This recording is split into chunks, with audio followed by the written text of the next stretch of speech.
Hello, my name is Dylan with the anime summary. It's been 2 weeks since the arrival of Ryo in the Yagumo region, and it's the year of 998 of the Holy Era. Ryo hasn't found any resemblance of his reincarnated mother and father. He sees two girls and asks them to speak to the leader of the Yagumo region. One girl says her grandma is and gets up to show him the way. They introduce themselves as Rui, the brown-haired girl, and Sayo, the blue-haired girl from the Yagumo region. Rui opens the door and calls for her grandma, saying that she has a visitor that wants to meet her. From the corner of the room, the grandma Ruri is disgusted at first glance at the way Ryo is dressed. Ryo introduces himself politely and has an important question he would like to discuss with her. She introduces herself as Yuba and demands to know what brings Ryo to the Yagumo region. He cuts to the chase, asking to know about people in the village. Yuba assumes it's going to be a long conversation and lets Ryo inside. At the dinner table, Ryo has heard that his mother and father both lived in the village and that it was 15 years ago. Yuba asks Ryo what his parents' names were. He replies, revealing his parents' names to be Zen and Ayame. Yuba recognizes the names and tells Rui and Sayo to go back to work, saying that they should be respectful of the private conversation between the two of them. They oblige and leave the room. Ryo tells Yuba that his mom died when he was only 5 years old and that his father died before he got to know him. He tells her that he's going to see the village. It was something that he and his mother promised and wanted to see through. Yuba reveals that she knew his parents and that she is Ryo's grandmother and appreciates him coming to the village. Yuba spills the truth and tells Ryo that they both have graves. Yuba and Ryo go to visit his parents' grave. He asks Yuba if it would be good for him to pay his respects, and he does so kneeling to the ground. Yuba explains that both his parents had to leave the country in secret for certain reasons and that it was impossible for them to return home, so they decided to make them graves honoring them.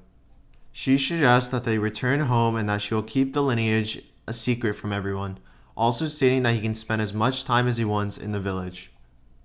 The next day, Ryo wakes up greeting Yuba and informs her that he will be helping around the village today and that he wants to make breakfast for everyone. Rui forgot that Ryo is living with them and walks out in revealing clothing. In embarrassment, she runs away back into her room to change. Ryo starts making miso soup and uses spirit arts to make hot water. Rui and Yuba are amazed with his spirit magic. Sayo and her older brother Shin greet everyone and Ryo greets back. Yuba introduces both of them to each other. They greet each other again and then start devouring the food. Shin and Sayo are impressed by the miso soup Ryo cooked and Shin demands for more. Shin takes Ryo for hunting and they are accompanied by his teacher Dora. Ryo takes out the first turkey and Dora motivates Shin to keep up with him in his archery skill set. Shin sits down disappointed that he couldn't take down one turkey and is sad. Ryo ignores it and congratulates everyone, being that the three of them got the results together. Dora asks Ryo if he can hunt tomorrow and he agrees. Ryo is shocked by how dirty his hands are. After the hunt behind Yuba's house, Ryo uses spirit arts to create a wall and inside being a relaxing hot tub. He uses the discharge amulet and grabs the shampoo chilling in the tub. Ruri and Sayo peep to see what is going on and all of a sudden Ryo emerges from the tub and clothes and apologizes for the inconvenience. He says he used spirit arts to make the construction. They are both stunned by the way Ryo smells. Shin is jealous about the way Ryo is outclassing him, and Sayo is mad at the way Shin is treating Ryo. At the pool that Ryo made, a group of big men uses the village's bathroom. Shin confronts him about the improper manners of using it. The leader Gona of the group of men compliments Rui and Sayo weirdly. Before Shin attacks, Rui tells him to stop being like that and that Gon is the son's leader of the neighboring tribe. Gon taunts Shin and that he's had enough, striking with his fist. Gon easily stops the attack and lifts Shin up in the chokehold. Yuba enters and tells Gon to let down Shin and says that they have a guest hut at the edge of the village, and he lets go of Shin and walks away. On their way out, Ryo is watching them with madness intent. Gon tries to kick Ryo's knee but falls down onto the ground instead. Yuba announces to everyone to return home quietly and to ignore the commotion. Shin expresses his concern for Sayo since they both live alone and asks Yuba to let her stay at their place for the time being. Yuba agrees to it. Later that night at the guest house, Gon and his group are discussing an unknown plan with evil intent. The next day in the afternoon, Ryo is training his sword skills intensely. Rui and Sayo are watching him train and compliment on how pretty his sword movements are. They praise his training and ask Ryo if he's been doing it since he came to the village and why he started doing martial arts. He recalls wanting to protect someone from his first life and tells him that it's really embarrassing. They ask one more time and he agrees but wants to dress himself. He tells them that how when he was little he had a crush on a girl and wanted to protect her at all costs. He He says that he'll probably never meet her but wants to train for himself. At night at Yuba's house, while Rui and Sayo are sleeping, Gona's men cover Rui's mouth and threaten that if they don't comply that they will punch both of them. Ryo turns on the lights and fights Gon and lifts him up with one hand out of the house. He jumps on Gon's neck and chokes him. Gon pleads to stop. Ryo, confused, gets on top of him and starts smashing his face repeatedly. Covered in blood, everyone around him tells him to stop, and he does right before he's about to kill him. In the morning, Gon and his men are captured and are put in a cage guarded by Lord Hiate and his men from the other village. Yuba thanks them for taking them to the royal capital prison camp. Before he leaves, Yuba gives a letter to him from his father, Lord Guki. He accepts it and they head out of the village on their way to the royal capital. They arrive in the kingdom of Karasuki, the royal capital, a few days later. In the town, after they got settled, Sayo and Ryo are taking a stroll around town after retrieving all the food that they needed. Ryo suggests that they eat kamutan after shopping. He also points out that it was her older brother Shin who thought of it ever since back at the fight at the village and that he's a respectful guy. Sayo agrees happily. A young woman at her booth stops them and misinterprets Ryo and Sayo's relationship status. Sayo makes it clear that they are not dating. The booth girl says that they would look good together and apologizes. She persuades them to buy any souvenirs shown below. Ryo agrees since they are at the capital and asks Sayo which of one of them she would like to get. She picks out pink flowers and the lady lets her try it on. Ryo is amazed by how good it looks on Sayo. The booth lady says that that is one of the most expensive items and that it will be no less than 2 silver tablets.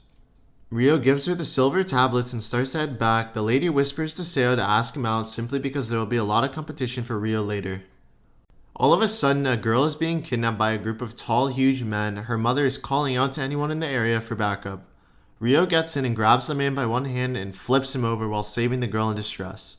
The mother calls out for Lady Como, the girl that was rescued, and Ryo informs her that she is just fine, just unconscious for a little while. She tries to apologize, but Ryo demands her to apologize to the girl when she wakes up rather than him. Ryo sees people in the back of the crowd and grabs Sayo, telling her that they need to leave so that they can avoid trouble and returning home. The next day, after having a deep conversation, Ryo arrives at the castle. He introduces himself with manners to King Hamura and Queen Shizuku. They say the meeting is for their grandchild and request Ryo to be less formal when speaking to them. Ryo replies saying that he will try his best to. The queen requests Ryo to tell them information about his mother and father. He cuts to the chase and informs them about both of his parents that are already dead. He goes on to say that his father died before he knew him and also that his mother was really joyful. Then his mother passed away when Ryo was only 5 years old and was killed right in front of him. Ryo reveals the person who killed him was Lucius, and apparently he worked for his father as an adventurer, stating that it was his last memory of his mother being alive. Ryo goes on to explain that he ended up living in the slums, also attending the academy. The king demands to know if he would forgive the killer of his mother. Before he says more to Ryo, in a furious rage, he replies holding back, stating that he'll never forgive that man who killed his mother. He also says that with his hands, he would fight his mother's killer. The king recommends Goki's sword skills to train Ryo to defeat Lucius, and he agrees to get to training. After training with Goki in the afternoon, everyone returns home from the kingdom, but Rui is worried about where Ryo is at and asks Sayo. She tells her that he's over there pointing to the graveyard where Ryo is watching his parents. He promises to his mother and father that he will never run away and that in order to live, will protect what's most precious to him.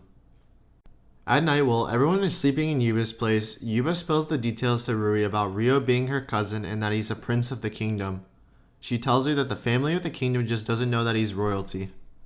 Rui laughs it off, thinking that Ryo and Yuba are teasing her about the information they gave, but they don't laugh and are serious. Yuba instructs Rui on how Ryo's father after the war gained recognition and his rank was increased to warrior noble.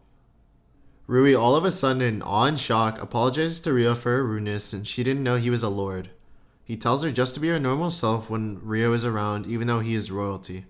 Ryo informs him that he'll be leaving the village soon in the next year.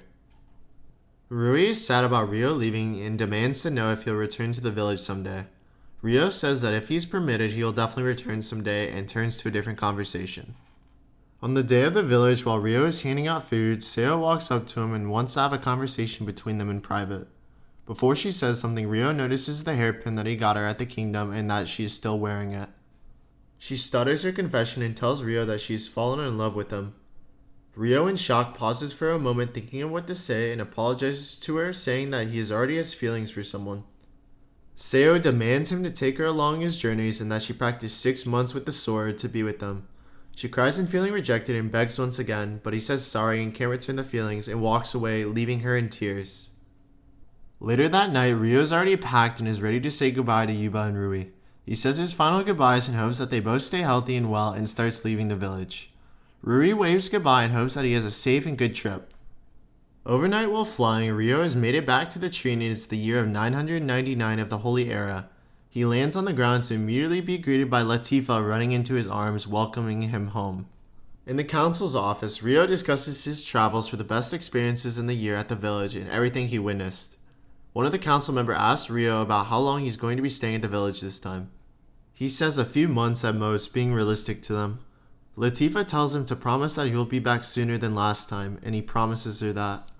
Before bed, Ryo is greeted by the warriors from the village and they ask about the talk with the elders and if it was good.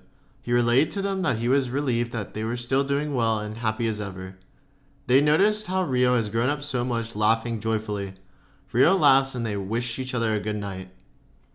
The next morning in bed, Ryo wakes up to a mysterious pink-haired girl sleeping with them and is confused about the situation. The blue-haired warrior captain walks in and misinterprets the situation. If you guys like what you saw, be sure to subscribe, like the video, and we'll see you guys in the next video. Hope you guys have a great day. Peace.